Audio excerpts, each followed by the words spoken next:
BMW 7 series ആണ്. അതുകൊണ്ട് തന്നെ ഈ വാഹനത്തിന് റിയർ സീറ്റിന് എക്സ്ക്ലൂസീവ് ആയിട്ടുള്ള കുറച്ച് ഫംഗ്ഷൻസ് വന്നിട്ടുണ്ട്. നമുക്ക് അതിൽ ഉള്ളിൽ കയറാം. റിയർ സീറ്റിലിരിക്കുന്നു.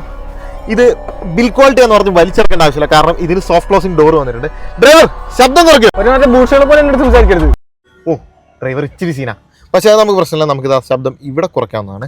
ആൻഡ് ഈ വാഹനത്തിൽ 2 സീറ്റ് മെമ്മറി ഫംഗ്ഷൻസ് ആണ് വന്നിരിക്കുന്നത്, അതും റിയറിൽ. ഞാൻ എൻ്റെ സൗകര്യത്തിനുള്ള സീറ്റ് മെമ്മറി സെലക്ട് ചെയ്തു. പോകുന്നു, നല്ല കംഫർട്ടബിൾ ആയിട്ട് ഞാൻ ഇരിക്കാൻ പറ്റുന്നുണ്ട്. എൻ്റെ സൺലൈൻസ് കംപ്ലീറ്റ് അടഞ്ഞു കിടക്കുകയാണ്. ഇത് മൊത്തം ഓപ്പൺ ആക്കണമെന്നുണ്ടെങ്കിൽ ഇവിടെ പ്രസ് ചെയ്താൽ മതി. എല്ലാം ഒരൊറ്റ സ്വിച്ചിൽ എല്ലാം ഓപ്പൺ ആയിട്ടുണ്ട്. ഇനിയിപ്പോൾ എനിക്ക് എൻ്റെ റൈറ്റ് സൈഡിലത്തെ സൺലൈറ്റ് മാത്രം ക്ലോസ് ചെയ്യണമെന്നുണ്ട്. ഇവിടെ എനിക്ക് സ്പെസിഫിക്കലി സ്വിച്ച് ഉണ്ട്. എനിക്ക് ലെഫ്റ്റിൽ ഇരുന്നുകൊണ്ട് തന്നെ എൻ്റെ റൈറ്റിലത്തെ സൺബ്ലൈൻഡ് ഓപ്പൺ ആക്കാൻ പറ്റും.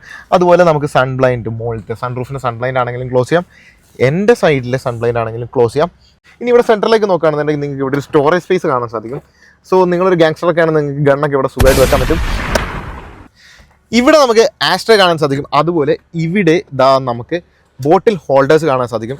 ഇവിടെ നിങ്ങൾ നോക്കുകയാണെന്നുണ്ടെങ്കിൽ ഈ വാഹനത്തിന് 4 സോൺ ക്ലൈമറ്റ് കൺട്രോളാണ് വന്നിരിക്കുന്നത്. സോ ഇത്രയൊക്കെയാണ് ഈ വാഹനത്തിൻ്റെ റിയർ സീറ്റിലെ എക്സ്ക്ലൂസീവ് ആയിട്ടുള്ള ചില ഫംഗ്ഷൻസ്.